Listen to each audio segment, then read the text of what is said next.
Please welcome the President of the United States, Donald J. Trump, and the Secretary General of the United Nations, Antonio Guterres, accompanied by Vice President of the United States, Mike Pence, the United States Ambassador to the United Nations, Kelly Craft, and United States Secretary of State, Mike Pompeo.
Good morning, everyone.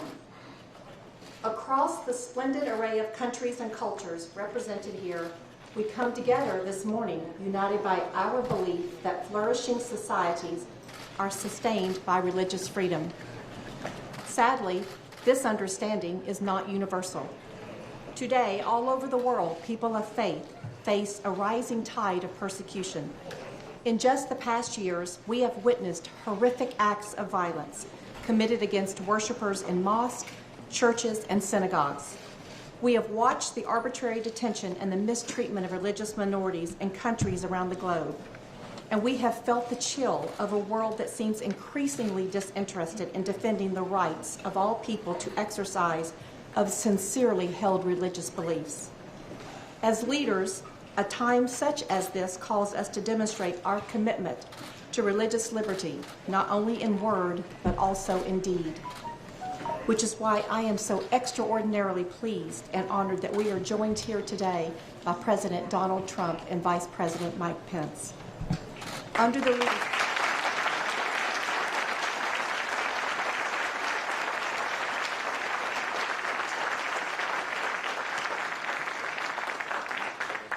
leadership of these men, the United States has not only spoken of a renewed commitment to religious liberty, it has demonstrated one. Just 2 months ago, President Trump hosted victims of religious persecution at a historic event at the White House. his administration has vigorously defended religious liberty and the freedom of conscience in the United States. And under his guidance, the State Department has become a watchful defender of religious liberty, especially through the 2019 Ministerial to Advance Religious Freedom, the largest freedom event of its kind in the world. We anticipate a fruitful discussion today on how we can expand religious liberty, guarantee the sanctity of houses of worship, and combat religious persecution around the world. And I am so delighted that you've joined us for this timely event. It is really hard for me to think of a better person to introduce to a gathering of the freedom of religion in the world. He knows what religion is, what support it can give to the individual and to whole societies. He's an unpretentious man who not only believes in the power of religion, he lives his religion with respect and even piety. He respects the faith of others. He is that great exemplar, a hardworking family man, born in Indiana, proud of his state, prouder of his country, and a first-class demonstration of President Trump's wisdom in selecting those who serve him closest. It is my pleasure to introduce you to the Vice President, my friend, Mike Pence.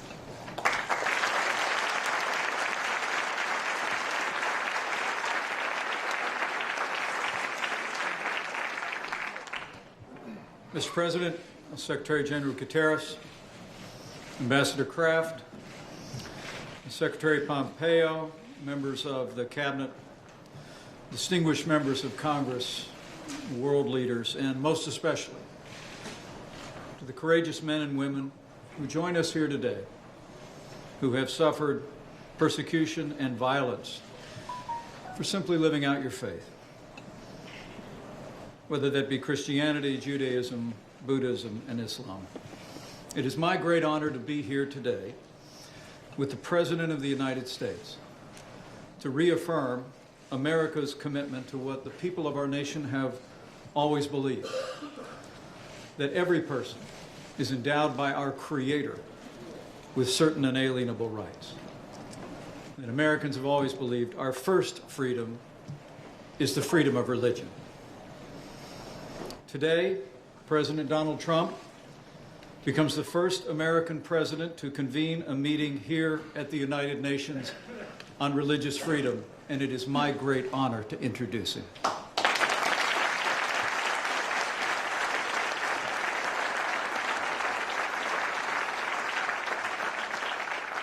There's no better time for a meeting like this on the world stage. As we gather here at the United Nations, more than 80% of the world's population live in nations where religious freedom is threatened or banned. The regime in Iran brutally persecutes Christians, Sunnis, Baha'i, and Jews. In Iraq, Iran-backed militias terrorized Christians and Yazidis who were nearly wiped out by ISIS' recent campaign of genocide. The Communist Party in China has arrested Christian pastors, banned the sale of Bibles, demolished churches, and imprisoned more than 1 million Uyghurs in the Muslim population. In our hemisphere, the regime of Daniel Ortega is virtually waging war on the Catholic Church. In Nicaragua and in Venezuela, the dictator Nicolas Maduro uses anti-hate laws to prosecute clergy, even as his media cronies spread anti-Semitism by trivializing the Holocaust. Communities of faith across the wider world have also faced unspeakable acts of violence in places of worship, shocking the conscience of the world. In October, 11 Jews were murdered in the Tree of Life synagogue massacre in Pittsburgh, Pennsylvania. In March, a gunman killed 51 Muslims at prayer in 2 mosques in Christchurch, New Zealand. And just a month later, suicide bombers murdered more than 300 Christians during Easter services at 3 Christian churches in Sri Lanka. These attacks strike at the heart of everything free peoples hold sacred. And the threats of religious freedom and the attacks on people of faith underscore why President Trump has taken such decisive action since the very first days of our administration to build and promote our nation's proud tradition of advancing religious freedom, and that continues today. At the President's direction, The United States created the Genocide Recovery and Persecution Response Program, and we've provided more than $370 million to aid ethnic minorities and faith communities persecuted by ISIS in Iraq and throughout the region. Earlier this year, at the President's direction, the Secretary of State held the second annual ministerial to advance religious freedom, inviting more than 1,000 civil society and religious leaders in 100 different nations to the largest event of its kind in the world. And last year, at the inaugural ministerial, at the President's direction, we established the International Religious Freedom Fund, which already has received nearly $5 million in pledges and given over 435 rapid response grants to those persecuted for their deeply held beliefs. And to date, this effort has helped some 2,000 victims of religious persecution around the world. As the President often says, America is a nation of faith, and we will always stand for the freedom of religion of every person, of every race and every creed, to live, to work, to worship according to the dictates of their conscience. And today, giving evidence of his passion for religious liberty, the President will announce additional steps that the United States will take to protect religious liberty and defend people of faith around the world. This is a very special day, and I always say it is a high honor to introduce this President, but to be here at this historic gathering with leaders around the world standing for our first freedom of religious liberty is among the greatest honors I've ever had. And so let me say, it is my high honor and distinct privilege to introduce to you a tireless champion of the freedom of religion and people of every faith in America and around the world, the 45th President of the United States of America, President Donald Trump.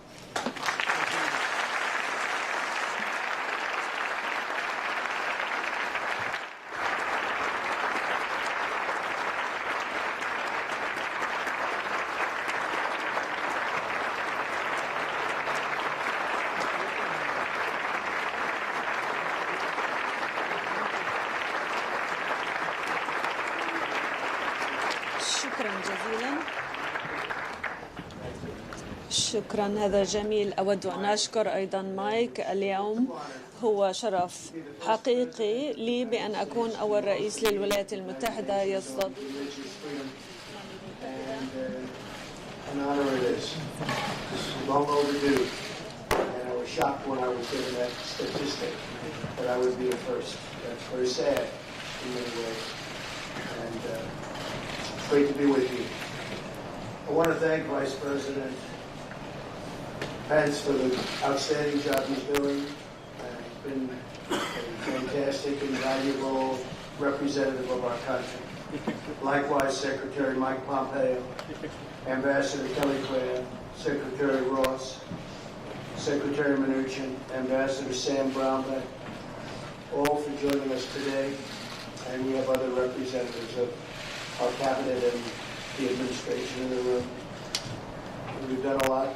The Johnson Amendment doesn't get spoken about enough, but I'm very proud to say that we've obliterated the Johnson Amendment within our country so that now we can listen to the people that we want to listen to, religious leaders, without recrimination against that.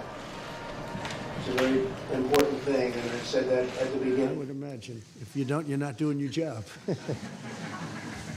And also I want to thank my daughter Ivanka for being here. She works so hard on all of the things that are very important to the people in this room. So thank you, Ivanka, for being here.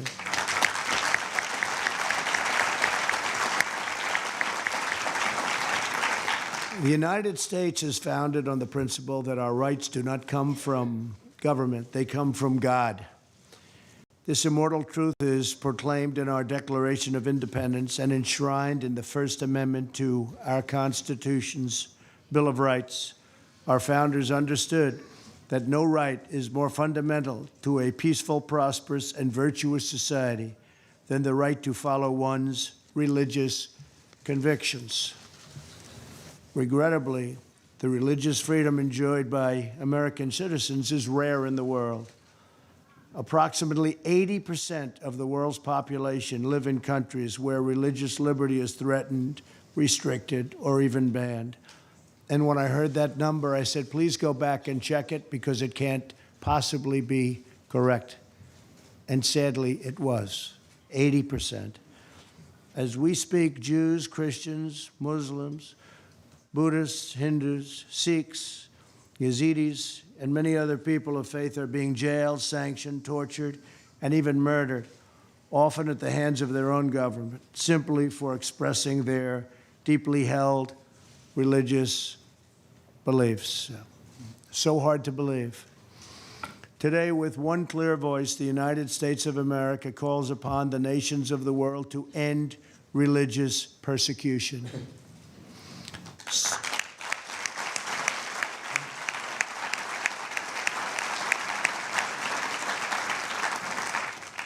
To stop the crimes against people of faith, release prisoners of conscience, repeal laws restricting freedom of religion and belief, protect the vulnerable, the defenseless, and the oppressed. America stands with believers in every country who ask only for the freedom to live according to the faith that is within their own hearts. As president, protecting religious freedom is one of my highest priorities and always has been. Last year, our Secretary of State, Mike Pompeo, hosted the first ever ministerial to advance international religious freedom. In this year's ministerial, Secretary Pompeo announced plans to create the International Religious Freedom Alliance, an alliance of like-minded nations devoted to confronting religious persecution all around the world. I've appointed a special envoy to monitor and combat anti-Semitism. We're standing up for almost 250 million Christians around the world who are persecuted for their faith. It is estimated that 11 Christians are killed every day for the following. I mean, just think of this, 11 Christians a day for following the teachings of Christ.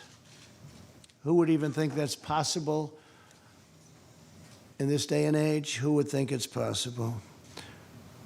With us today is Pastor Andrew Brunson, who was imprisoned in Turkey for a long period of time. Last year, my administration was thrilled to bring him back home after a very short and respectful negotiation with a very strong man, and a man who's become a friend of mine, fortunately, President Erdogan of Turkey. I called the president. I said, he's an innocent man. They've been trying to get Andrew out for a long time, previous administration. I don't think they tried too hard, unfortunately. But I want to thank President Erdogan, and I want to thank you, Pastor, for being here with us today. Where is Andrew? Is he around someplace? Thank you, Andrew.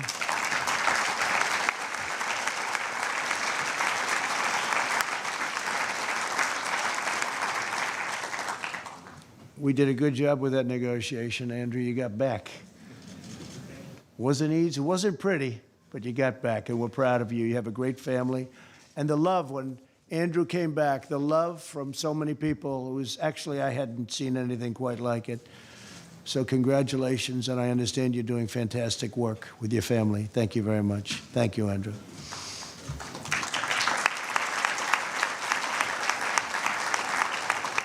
And I also want to thank Franklin Graham because he's been so instrumental in everything we're doing. He's done such an incredible job in so many different ways, including floods and hurricanes. And every time I go, I see Franklin there. He's always there before me. I don't know how he gets there before me. I'm going to beat him one day, but he's always at these places of really disaster areas. He's right there with an incredible large staff of volunteers that are just amazing. Thank you very much. And Cece, thank you very much. Thank you very much. And Paula White, thank you very much.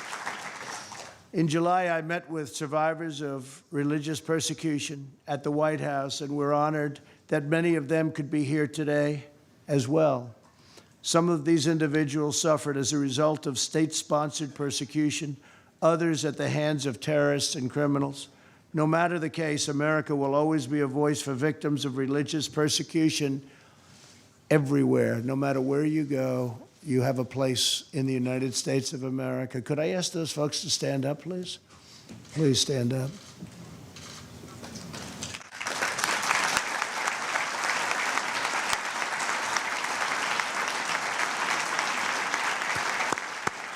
Thank you. Thank you very much. In recent times, the world has also witnessed devastating acts of violence in sacred places of worship. In 2016, an 85-year-old Catholic priest was viciously killed while celebrating Mass in Normandy, France.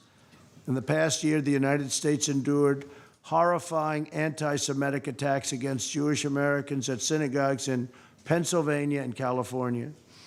In March, Muslims praying with their families were sadistically murdered in New Zealand.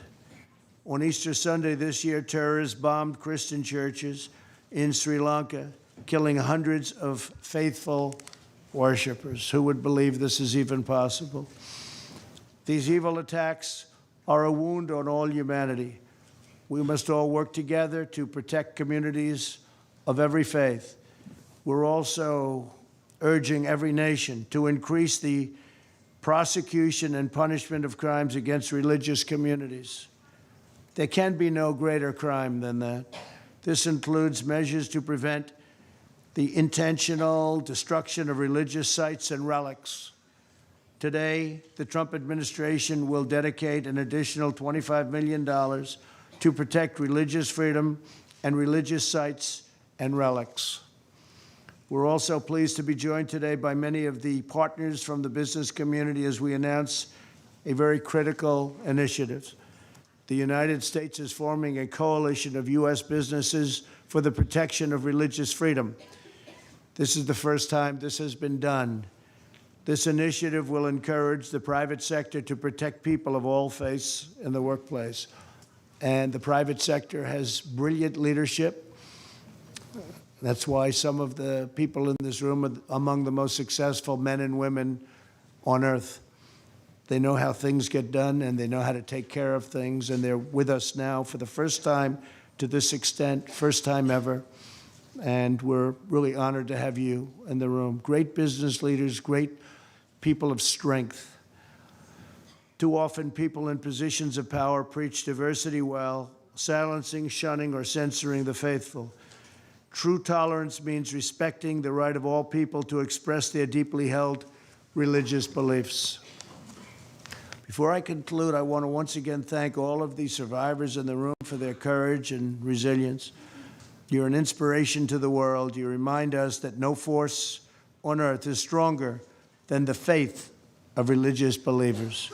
The United States of America will forever remain at your side and the side of all of those who seek religious freedom. Today, I ask all nations to join us in this urgent moral duty. We ask the governments of the world to honor the eternal right of every person to follow their conscience, live by their faith, and give glory to God. The United States has a vital role in this critical mission. Secretary General Guterres will now share a few words on the UN's efforts to promote religious liberty for all, and he has been a champion of exactly what we're in this room for. So I want to thank everybody for being here. God bless you, God bless the faithful, and God bless America. Thank you very much. Thank you.